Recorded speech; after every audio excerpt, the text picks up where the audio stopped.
When you think of Connecticut today, you probably picture quiet New England autumns, wealthy neighborhoods along the Gold Coast, and the old stone walls of Yale University. But beneath this polite and peaceful look lies a hidden story of fierce defiance. This is the land that helped arm George Washington's hungry soldiers, built a massive fleet of nuclear submarines, and once hid a sacred royal charter inside a hollow tree just to protect its freedom from a king. Using advanced AI, trained on old historical archives, colonial oil paintings, and centuries-old building records, we are rebuilding Connecticut's lost worlds exactly as they looked, from the smoky wooden stockades of the 1630s all the way to the fiery skies of the American Revolution. So, how did a wild, rocky stretch of land transform into the constitutional cradle of American democracy? And how did a small riverside colony repeatedly trick and outmaneuver powerful empires to become the state that refused to surrender? Long before sailing ships ever appeared on the horizon, this land belonged to proud and powerful peoples. The Mohegan, the Pequot, and the Quinnipiac nations called these deep forests and winding valleys home. They did not just live on the land, they understood its heartbeat, reading the shifting seasons like an open book. The true lifeblood of this entire world was a mighty winding waterway. Indigenous peoples called it Quinnitukut, which translates simply to the long tidal river, the very word that would later become Connecticut. This river cut right through the center of the region, carrying life, food, and travelers for hundreds of miles before emptying into the cold blue sea. Step back in time, and the sensory world here was breathtaking. Towering, old-growth forests stretched out endlessly, filled with ancient trees so thick they blocked out the midday sun.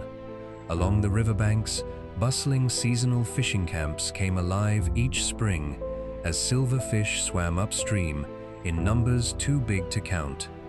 Intricate trade routes crisscrossed the woods, where people traded polished purple and white shell beads known as wampum. Out on the rushing water, the steady, rhythmic hum of wooden canoes filled the air as skilled paddlers bravely navigated churning rapids. All of this happening in a vibrant, untouched world, long before a single European sail ever touched the coast. As canoes gave way to wooden sailing ships, a new kind of traveler arrived. In 1636, a bold leader named Thomas Hooker led a massive crowd of people out of the Massachusetts Bay Colony. They weren't running away just because of religious fights. They were searching for something radical, true political freedom, where ordinary people could choose how they were ruled. They pushed deep into the wilderness and carved out settlements along the river, planting the seeds of a brand new society. Just 3 years later, in 1639, these settlers did something the world had never seen before. They gathered together and wrote down the fundamental orders. This wasn't just a local rule book. It was the world's very first written democratic constitution. For the first time in history, a government was built on the free choice of the people it governed, rather than the old idea that kings ruled by some divine right from heaven. But this grand new beginning came with a terrible, tragic cost. As European settlers pushed further inland, clashing claims over land and power with the native Pequot nation exploded into a brutal conflict. The Pequot War was short, violent, and devastating, forever altering the balance of power in New England. It set a dark, bloody precedent for colonial expansion, proving that the dream of freedom for the colonists was built on a heartbreaking human price for the people who had lived there first. As the colony grew, its people looked out toward the crashing waves of the Atlantic and found their calling on the water. Connecticut quickly transformed into a master of the sea. Along the rocky coast in towns like Mystic and New London, the air was filled with the sharp sound of hammers hitting wood as busy shipyards built tough, reliable ships. Soon, brave crews were heading out into dangerous, freezing oceans on grueling global whaling voyages. risking everything to chase massive creatures across the world for oil and fortune. But this independent spirit did not go unnoticed by a distant king. In 1687, a powerful British governor named Edmund Andros rode straight into Hartford with a harsh command from King James II. He ordered Connecticut to surrender its precious charter, the sacred piece of paper that guaranteed their right to govern themselves.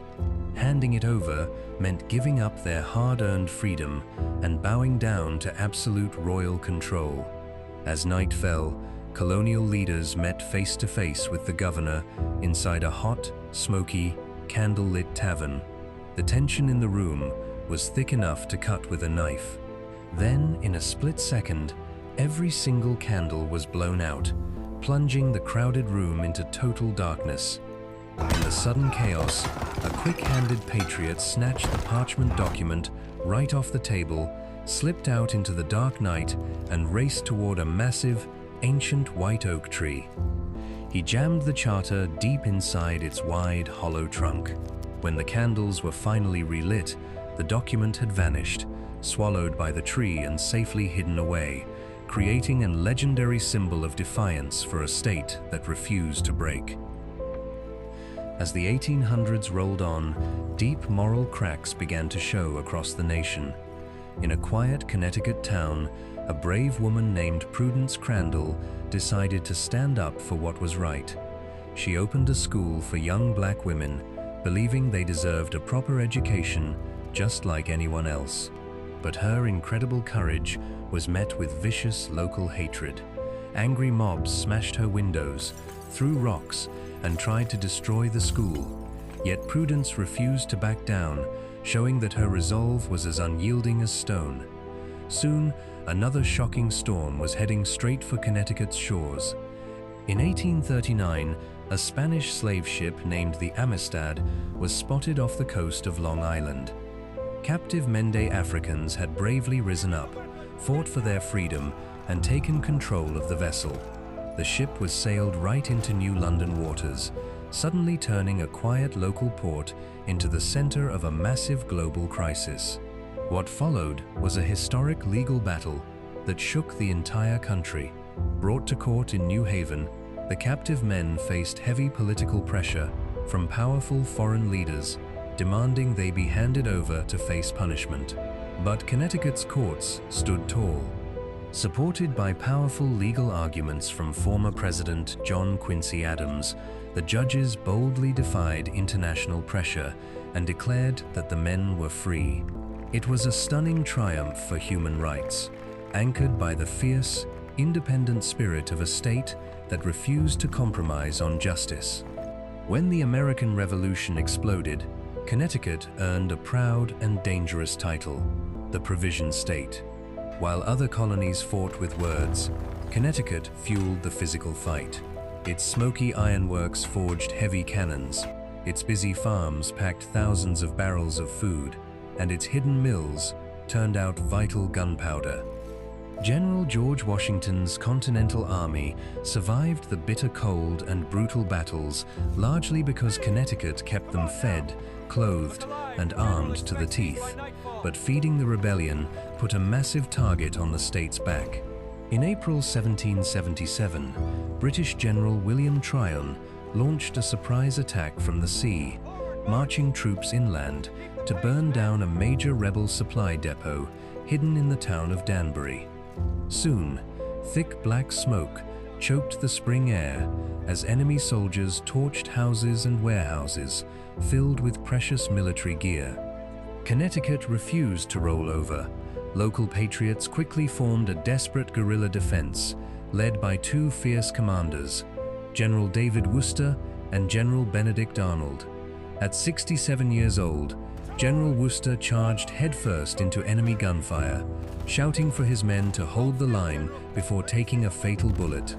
Fighting fiercely alongside him was Benedict Arnold, whose brilliant tactical mind saved the day and drove the British back to their ships. Looking back, it carries a haunting, bitter irony to know that this same brave commander, who bled for Connecticut's soil, would years later throw away his honor and become America's most infamous traitor. As the smoke of war cleared, Connecticut's unstoppable drive shifted from battlefields to the roaring power of industry. Step inside the busy factories of the 19th century, where heavy gears turned and fires burned day and night. It was right here that a smart inventor named Eli Whitney perfected the idea of interchangeable parts, changing manufacturing forever by making machine pieces that could fit any tool or weapon. Not far away, Samuel Colt built massive factories to mass-produce his famous revolvers, guns that quickly helped shape the American frontier. But Connecticut wasn't finished conquering new frontiers. As the 20th century began, the focus moved from the open land down into the dark, silent depths of the ocean. In the coastal town of Groton, an engineer named Simon Lake designed the world's first modern submarines. His bold work laid the foundation for electric boat, transforming a quiet shoreline town into the heart of underwater technology. When global conflicts plunged the world into darkness during 2 world wars, Connecticut became the ultimate powerhouse for freedom. Its factories roared back to life, working around the clock. Pratt & Whitney built the powerful engines that flew American warplanes through the skies, while Groton shipyards built submarines that patrolled dangerous enemy waters. From airplane parts to deep-sea vessels, Connecticut built the crucial machinery that carried the United States and its allies through history's greatest tests. When the roaring sounds of the heavy machinery finally faded in the late 20th century, a deep quiet fell across the region. Traditional textile mills and manufacturing plants shut their doors or packed up and migrated south, leaving behind empty, hollowed-out factory towns along the quiet waters of rivers like the Naugatuck and the Quinebaug. For many, it felt like a heartbreaking end to an era built entirely on sweat and steel. But true to its stubborn character, Connecticut refused to stay down.